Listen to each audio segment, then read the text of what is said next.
believe we are live. Yo, chickadee Is that dough. on YouTube already? Yeah, Oh, that's pretty cool. yeah, buddy. What's up? And guess what? I figured this out for your people out there that may be watching. Is that I can't actually stream live on YouTube unless I have 50 subscribers. Oh, really? Yeah. Oh, wait, so it's not actually... No, it is live. It is live. This is through OBS Studio, so Oh, you can't use the actual platform without the... Interesting. until you have 50. Hey, you'll get there, man. You'll get Maybe. there. Hope not. No, I'm kidding.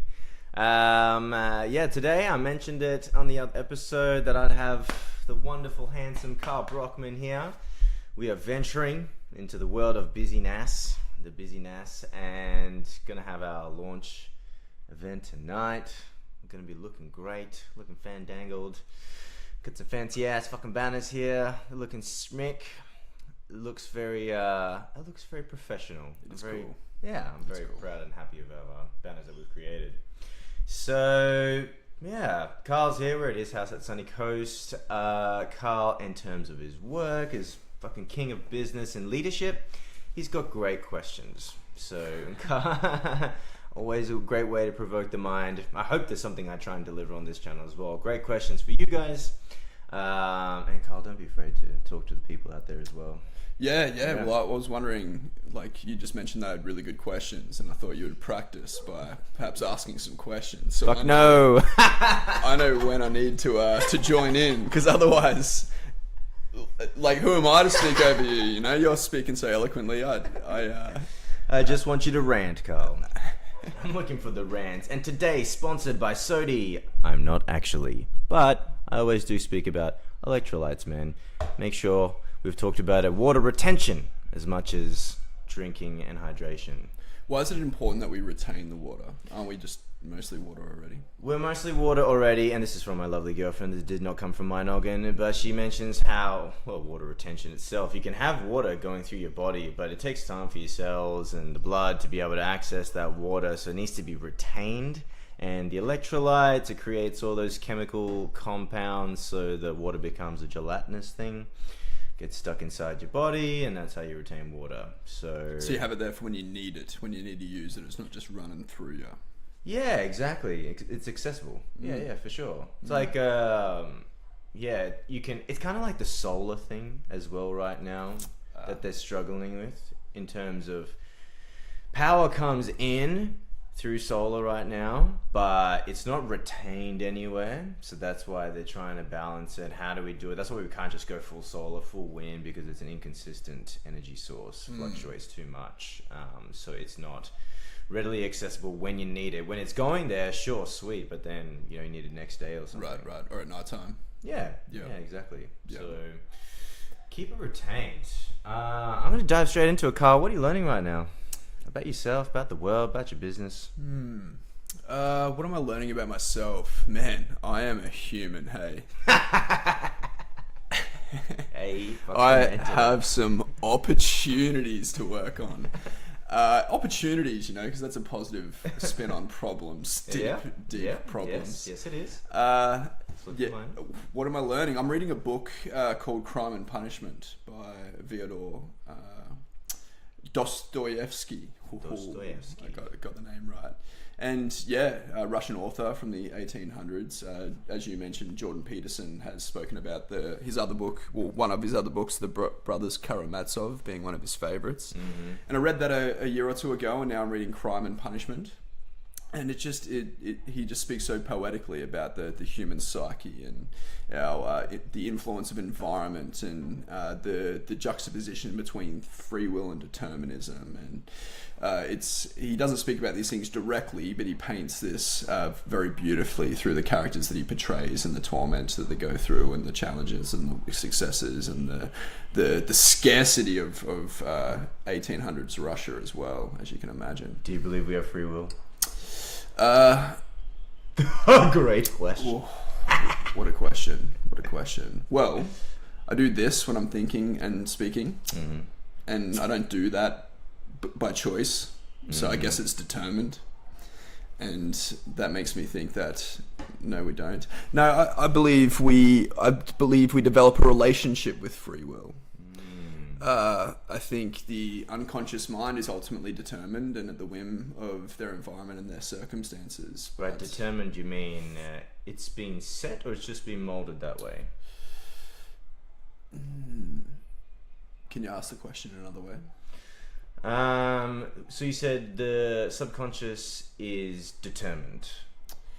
Yeah, determined in a way that they aren't, well, they're not exercising free will because they're just responding to the stimuli in their environment. The subconscious is. Well, the more unconscious human, I think, and the subconscious is always, absolutely. But I guess how I would further explain that type of person would be one that is a victim of victimhood and comparison. And these things are in all of us, but as you develop a relationship with your conscious spirit, free will, you ultimately create have the muscle to flex of choice.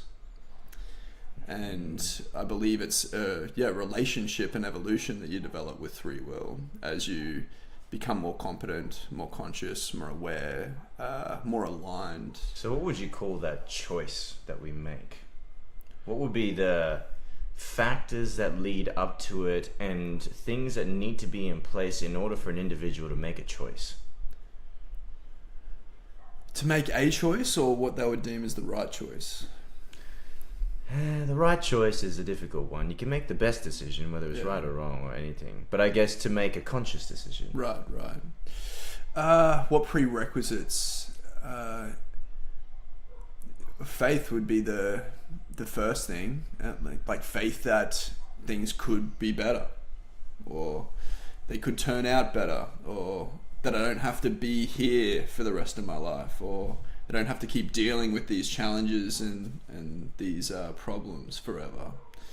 And so, like you prove that to yourself by trying hard things or making choices that, even though it might not be the right or wrong one, well, it's impossible to know until you make the choice, but you're going to learn either way, and you would further develop, well, faith that any choice is better than none, firstly, which helps one with courage to courageously make more choices. And I think the other part to it would be self-awareness can be diabolical. It can devour you, but a self-awareness in the sense that we are a part of this big thing, however the fuck it works, and that we can't truly just rely on ourselves.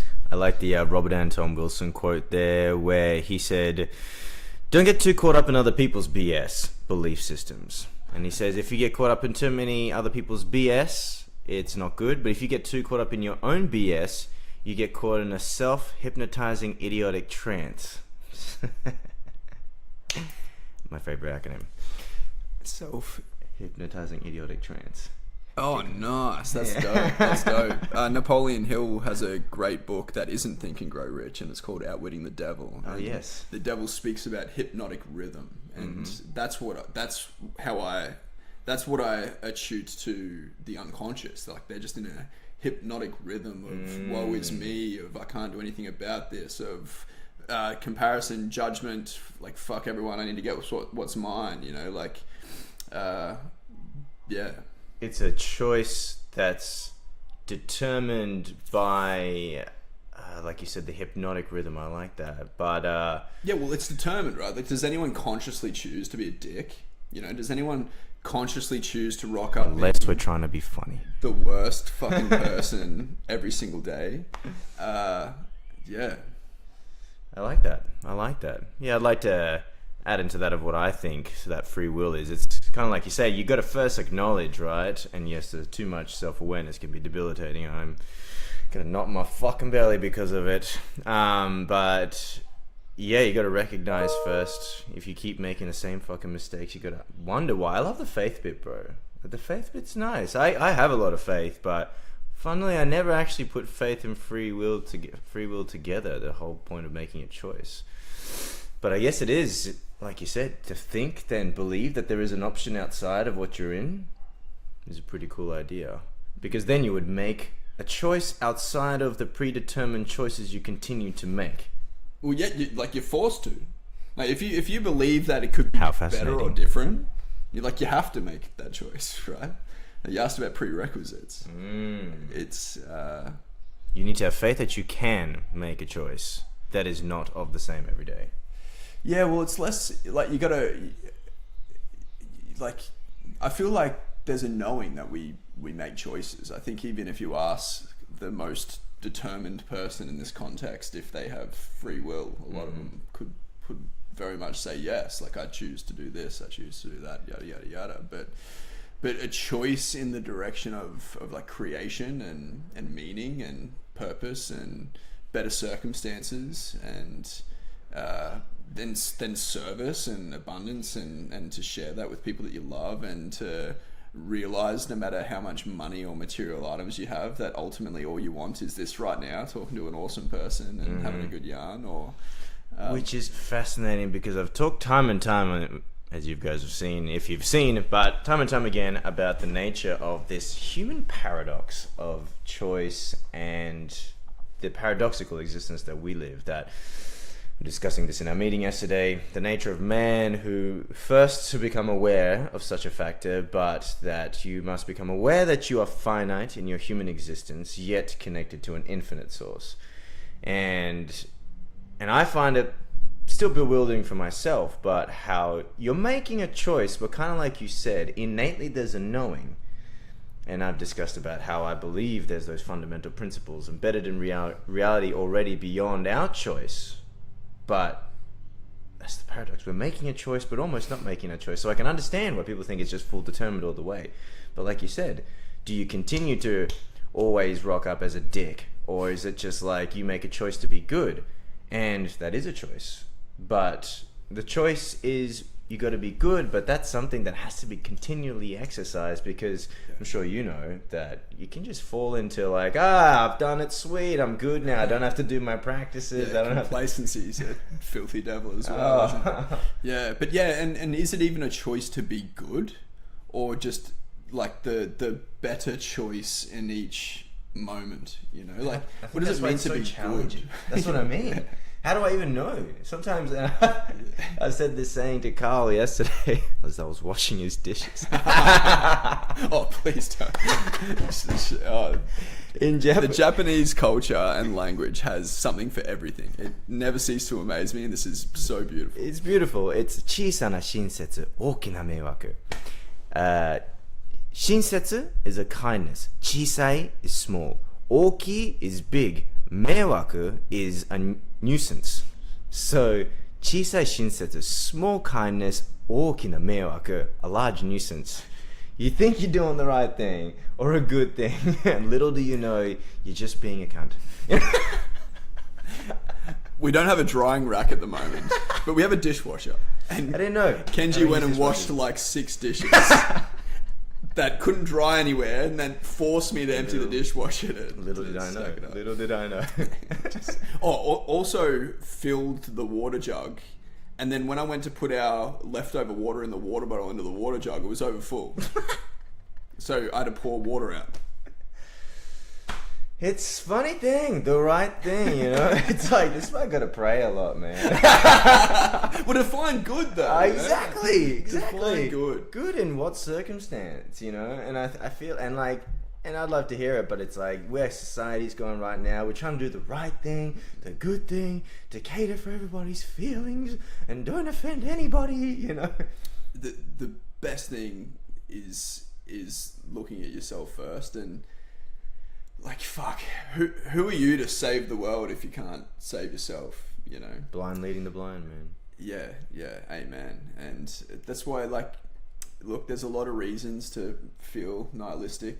There's a lot of things that you can come across your desk and feel what for or what's the point, you know? Maybe I'll just go bang hookers and do coke and just get mine, but... Seems easy. But, it ain't. Or you can get online and yell at the world and say how things should be. Fucking everyone knows how things should be. Like, we have an ideal. We all have everyone has an ideal. Everyone knows how things should be. But yeah, getting your own shit in order is the best way you can help the world. And then it's crazy, like, what other opportunities that you get along the way. Mm-hmm. Like, just the games you get to play, the people you get to meet, the fun you get to have.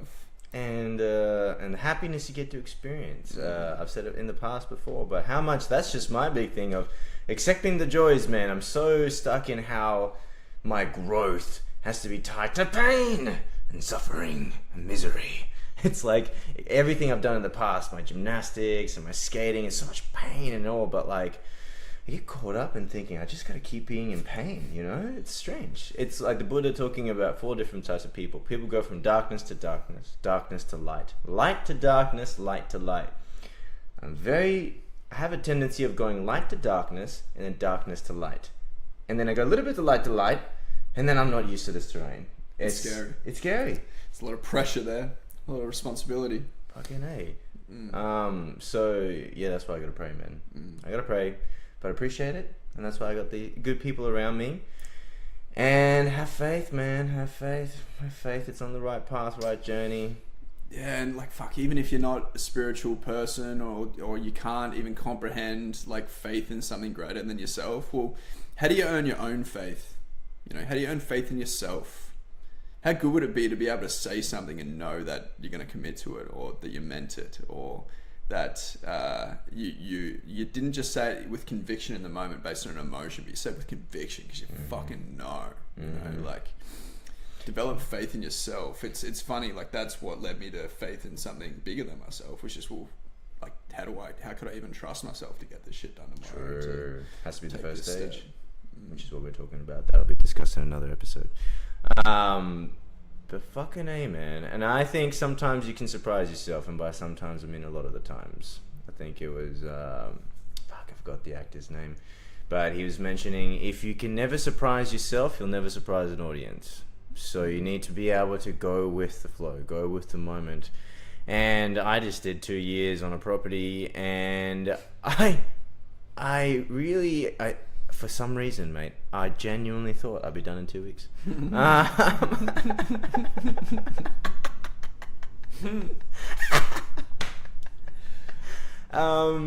But that's the thing with the faith and like building faith. Like you said, you can have faith, but you can also build that faith, the trust and faith in yourself, by proving to yourself that you're not going to be the one that's going to deliver the other side of the equation, which is not following through and not completing the task. Choosing pain. Choosing the fucking pain, man. Like, yeah, which pain? Yeah, exactly. Choosing the pain. Are you going to choose the pain of regret and, you know, dismembered families and no good friends? Or are you just going to choose the pain of following through with what you said and what reality really means? Just thinking about, like, the pain of your own pride. You know, like, but I'm right. So thank God I have that. So everything else sucks. But I'm right. But does that build your humility? You know, as in, like, if you go through the pain and at the end of that, if you at least followed through, like, I always feel like Karl said, if you don't believe in something greater, I hope you believe in life. Is, you know, and I think nature is like, you get back to it. There's a system that's beyond our control. Yeah. There's something that's happening beyond us. You go out there, the trees, it sometimes might seem boring, you know. I always used to go to the forest when I was a kid. It's kind of fucking boring. But I knew it was the kind of good thing to do. Have you seen the YouTube videos of mushrooms, but in like live? I have. Like sped up 100 times. Yeah. And just how their networks all grow and communicate and link together, and it's just amazing. And so like nature is definitely moving so beautifully and perfectly, just on a much longer time horizon than our little minute experience. Great technology, isn't it? If you see it as a technology. Yeah. So thanks, God. Thank you. And on that one, let's keep it short and sweet. Thank you everybody for joining Kenji as well. Thank you, Mr. Brockman. We're going to be partying tonight. Well, a simple party, let's say. But like always, be nice to yourself, be nice to others, be good each and every day, be love, and I shall talk